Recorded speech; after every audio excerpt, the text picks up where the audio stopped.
ইরানে মেয়েদের স্কুলে ইসরায়েলের বিমান হামলা, অন্তত 40 শিক্ষার্থী নিহত। মধ্যপ্রাচ্যে উত্তেজনা। ইরানের হরমোজগান প্রদেশের মিনাব শহরে একটি মেয়েদের স্কুলে বিমান হামলা চালিয়েছে ইসরায়েল।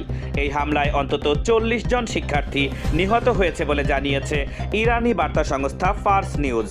প্রথমে নিহতের সংখ্যা 5 বলে জানানো হলেও পরে তা বেড়ে 40-এ দাঁড়ায়। এই হামলা এমন এক সময় ঘটেছে যখন যুক্তরাষ্ট্র এবং ইসরায়েল যৌথভাবে ইরানের বিভিন্ন স্থানে বিমান এবং ক্ষেপণাস্ত্র হামলা চালিয়েছে।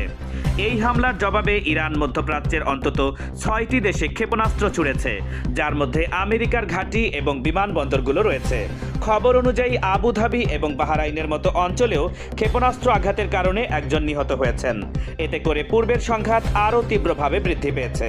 নিরাপত্তার কারণে ইরান এবং ইসরায়েল উভয়ই নাগরিক বিমান চলাচলের জন্য তাদের আকাশসীমা বন্ধ করে দিয়েছে এবং মধ্যপ্রাচ্যগামী সকল ফ্লাইট স্থগিত করা হয়েছে বলে আন্তর্জাতিক সংবাদে জানা গেছে। বিশ্লেষকরা মনে করছেন, সাম্প্রতিক এই সংঘর্ষ মধ্যপ্রাচ্যের পরিস্থিতিকে আরও জটিল করে তুলেছে এবং এর প্রভাব বিশ্বব্যাপী নিরাপত্তা এবং অর্থনৈতিক ক্ষেত্রেও পড়তে পারে।